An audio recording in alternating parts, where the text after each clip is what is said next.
Hey folks, how are you? How are you doing? So, in the last part, we finished the English, and today let's start with the French. We are this close to finishing this chapter, and let's do it. And yes, let's start with it. All right, the French.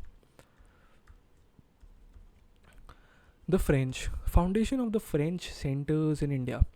Um, just to give you a little bit brief, we have already done the Portuguese, we have already done the Dutch, we have already done the English, and now we are on the French. So this is a very interesting acronym that gets made. That's PDEF or PEF or FDF, right? DEFP. This could be the acronym that could be used. Dutch, English, French, and Portuguese. Portuguese were the first ones who came, so it should be P first. So yeah, we'll create some acronym for this. Foundation of French centers in India. Although the French harbored a wish to engage in the commerce of East since the opening years of 16th century, their appearance on the Indian coasts was late. Indeed, the French were the last Europeans to come to India. So the French were the last Europeans to come to India, and the Portuguese were the first ones for the purpose of trade. During the reign of Louis XVI, Louis XIV, yes, the king's famous minister Colbert laid the foundation of the Compagnie des Indes Orientales, French East India Company, in 1664, pretty easy number to remember, in which the king also took a deep interest. The Compagnie des Indes Orientales was granted a 50-year monopoly on French trade in the Indian and Pacific Oceans. The French king also granted the company a concession of perpetuity for the island of Madagascar as well as any other territories it could conquer. The company spent a lot of its money and resources in trying to revive the colonies of Madagascar, but without any success. Then in 1667, Francois Martin headed the expedition to India. Setting up a factory in Surat. Mercara, a Persian who accompanied Karen, founded another French factory in Masulipatam in 1669 after obtaining a patent from the Sultan of Golconda. This is interesting. Let's read this once again. Mercara, a Persian who accompanied Karen, founded another French factory in Masulipatam in 1669. When was the factory in Surat? 1667. Okay. Accompanied Karen 1669 after obtaining a patent from Sultan of Golconda. In 1673, French obtained permission from Shaista Khan, the Mughal Subadar of Bengal, to establish a township at Chandranagar near Calcutta. Pondicherry, the nerve center of French power in India. In 1673, Sher Khan Lodi, the governor of Valikondapuram under Bijapur Sultan, granted Francois Martin, the director of Masulipatam factory, a site for a settlement. Pondicherry was founded in 1674. In the same year, Francois Martin replaced Karen as the French governor. The French company established its factories in other parts of India also, particularly in the coastal regions. So we have Mahe, Karaikal, Balasore, and Qasim Bazar were a few important trading centers of the French East India Company. After taking charge of Pondicherry in 1674, Francois Martin developed it as a place of importance. It was indeed a stronghold of French in India. So we understand this, right? Just a little bit brief. 1673, Sher Khan Lodi, governor of, granted granted Francois Martin, the director of Masulipatam factory. So Francois Carmen, his friend Markara developed the Masulipatam factory. The manager of the Masulipatam factory, right? The director of the Masulipatam factory was Francois Martin. He founded Pondicherry in 1673. Pretty simple right here, right? And Francois Martin also replaced Karen as the French governor. So, and then there were other factories that were established. The places of importance was Mahe, Karaikal, Balasore, and Kasim Bazar, trading centers of the French East India Company. So French East India Company trading centers. These are 1, 2, 3, 4, 5. Four places. Stronghold for French in India. Early setbacks to the French East India Company. The French position in India was badly affected with the outbreak of war between the Dutch and the French. So Dutch versus French. Bolstered by their alliance with the English since the Revolution of 1688, Dutch captured Pondicherry in 1693. Understand, 1674 Pondicherry formed, 1693 Dutch captured Pondicherry. Although the Treaty of Ryswick concluded in September 1697, 4 saal baad, iske 4 years after this, restored Pondicherry to the French. The Dutch garrison held on to it for 2 more years. Once again, under Francois Martin's able guidance, Pondicherry flourished and turned out to be the most important settlement of the French in India. Again, there was a bad turn in the fortune of the French company in India when the War of Spanish Succession broke out in Europe. Consequent to this, they had to abandon their factories at Surat, Masulipatam, and Bantam in early 18th century. Let's read this once again. So Francois Martin was able to, flourish Pondicherry again. Again, there was a bad turn of fortunes French company in India when the War of Spanish Succession broke out in Europe. So back in Europe, a War of Spanish Succession broke out, and they had to abandon their factories in Surat, Masulipatam because people fled to that war. The French in India had another setback when Francois Martin died on December 31st, 1706. So they got back Pondicherry back in around 2 years also, right? So 1699 they got back. 1706 this guy who created Pondicherry died, Francois Martin. Reorganization of the French company in 1720. The French company was reorganized as the Perpetual Company of the Indies, which revived its strength. This was further enhanced by the stewardship of 2 active and wise governors, Lenoir and Dumas. This is very important.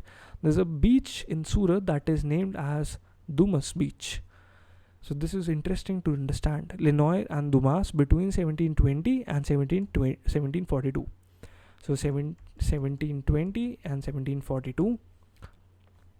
Further, the French India was backed by French possession of Mauritius and reunion of the southern Indian Ocean.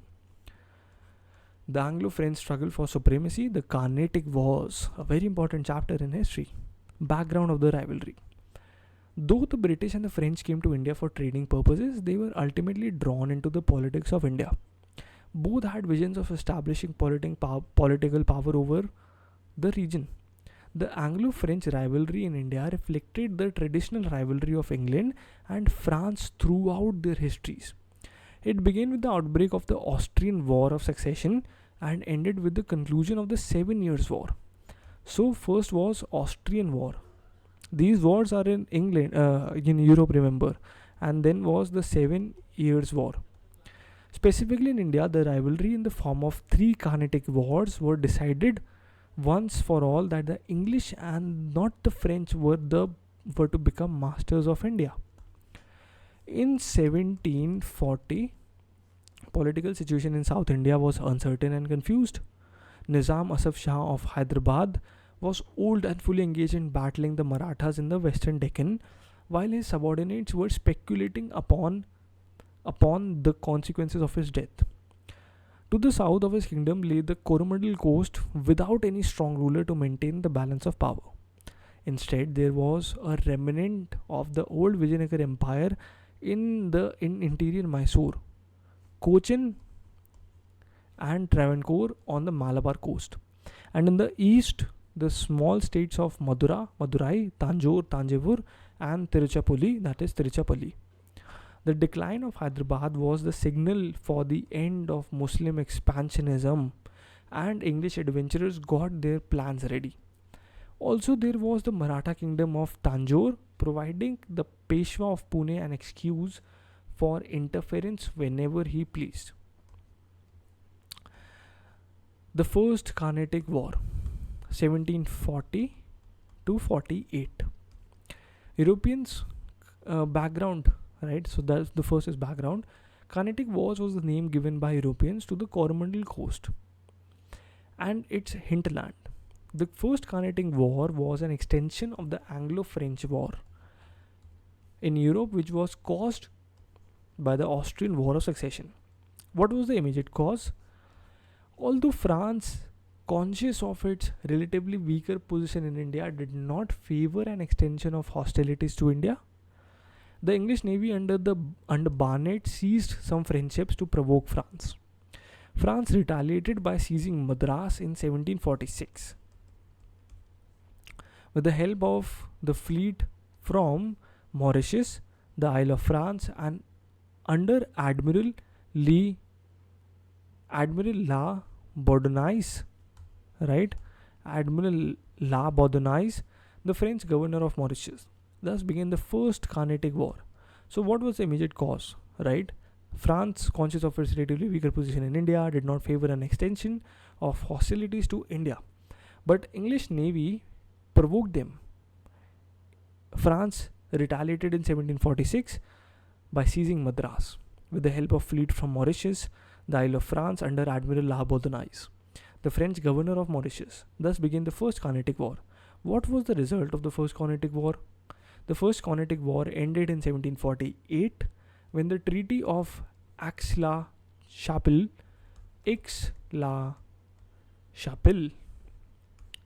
was signed, bringing the Austrian War of Succession to conclusion. Under the terms of this treaty, Madras was handed back to the English, and in French turn got their territories in North America. So Aix-la-Chapelle. So we're gonna draw a chapel here, a very well built chapel, that is, this is the Aix-la-Chapelle. Significance. The First Carnatic War was remembered for the Battle of Saint Thome in Madras, fought between the French forces and the forces of Anwaruddin, the Nawab of Carnatic, to whom the English appealed for help. A small French army under Captain Paradise defeated the strong Indian army under Mahfuz Khan at Saint Thome on the banks of river Adyar. This was an eye-opener for the Europeans in India. It revealed that even a small disciplined army could easily defeat the much larger Indian army. Further, this war adequately brought out the importance of naval force in the Anglo-French conflict in the Deccan. Let's look at the Second Carnatic War. Remember, the First Carnatic War ended in 1748. When did it start? It started in 1740. It lasted for around 8 years. Background. The background for the Second Carnatic War was provided by rivalry in India. Remember, the First Carnatic War background or rivalry was happening from the Australian War of Succession, and it ended with the First Carnatic War. Dupleix, the French governor who had successfully led French forces in the First Carnatic War, sought to increase his power and French political influence in southern India by interfering in local dynastic disputes to defeat the English. French forces successfully led French sought to increase his power, French political influence in southern India by interfering in local dynastic dispute to defeat the English. So now we can understand in the Second Carnatic Wars, the French are the ones who are poking the English. Immediate cause. The opportunity was provided by the death of Nizam ul Mulk, the founder of independent kingdom of Hyderabad. In 1748, and the release of Chanda Sahib, the son-in-law of Dost Ali, the Nawab of Carnatic, by the Marathas in the same year. The accession of Nasir Jung, the son of Nizam, to the throne of Hyderabad was opposed by Muzaffar Jung, the grandson of the Nizam, who laid claim to the throne, saying that the Mughal emperor had appointed him as the governor of Hyderabad. In the Carnatic, the appointment of Anwaruddin Khan as the Nawab was resented by Chanda Sahib.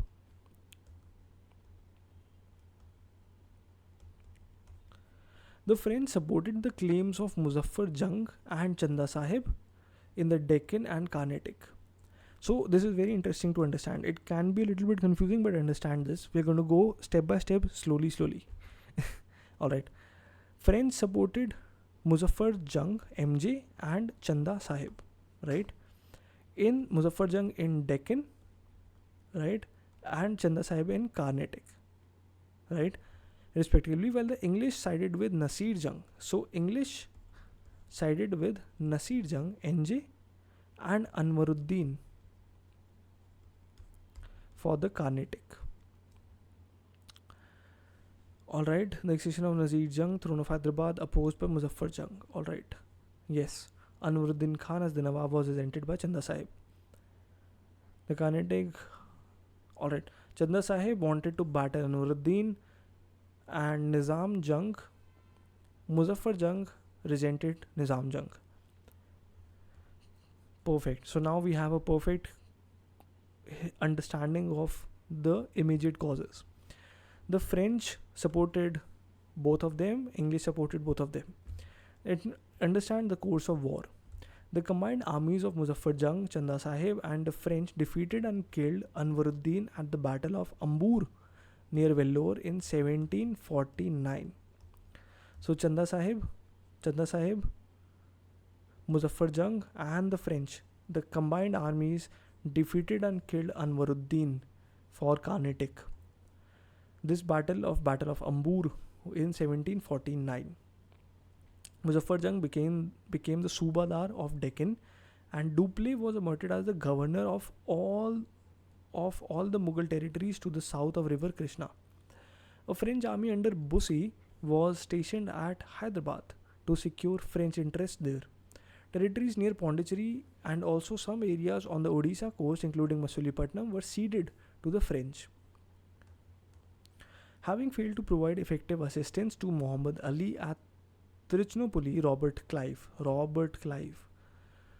We have the entry of this villain, Robert Clive, then an agent factor of the English company, put forward the proposal of a divisionary attack on the governor of Madras, Saunders. He suggested a sudden raid on Arcot, very important, Arcot, the capital of Carnatic, so as to relieve the pressure on Tiruchirappalli. He reasoned that in such an event, Chanda Sahib would rush to save his capital. Thus, August 1751, with only a force of 210 men, Robert Clive attacked and captured Arcot. As expected, Chanda Sahib hastened to his capital, taking a force of 4,000 men from Tiruchinappalli, but failed to get back to fort even after a siege of 53 days, from September 23 to November 14. Now, Mysore, Tanjore, and the Maratha chief Moradi Rao came to an aid of Tiruchirappalli and of Clive and Stringer Lawrence.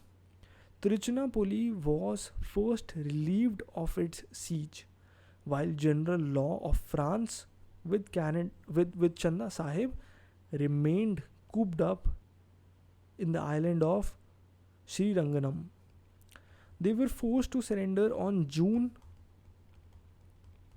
1752. Remember this, June 1752. Chanda Sahib, when Muhammad Ali executed Chanda Sahib, the British failing to interfere.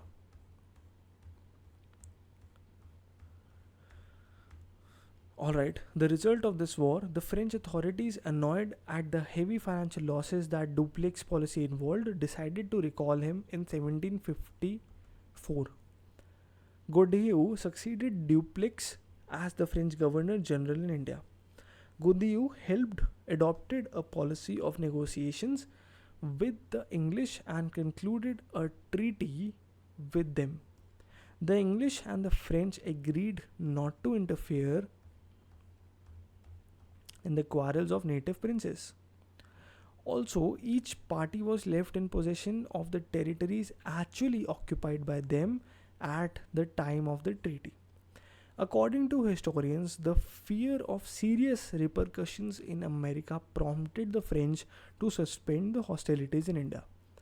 Implications: it became evident that the continence of Indian authority was no longer necessary for European success. Rather, Indian authority itself was becoming dependent on European support. Muhammad Ali in the Carnatic and Salabat Jung in Hyderabad became clients rather than patrons. Thank you everyone for tuning in. In the next part, we're going to start with the third Carnatic War. This is going to be interesting because I want to give some time for you to get accustomed to the first and the second Carnatic Wars. And it has been a long video for that matter as well. So in the next part, we're going to start with the third Carnatic War, and probably we're going to finish with the English as well. This is not English, the French, I'm sorry. Stay tuned. All the very best, ladies and gentlemen, for your exams, and do share and subscribe to the channel. Thank you so much for listening to this.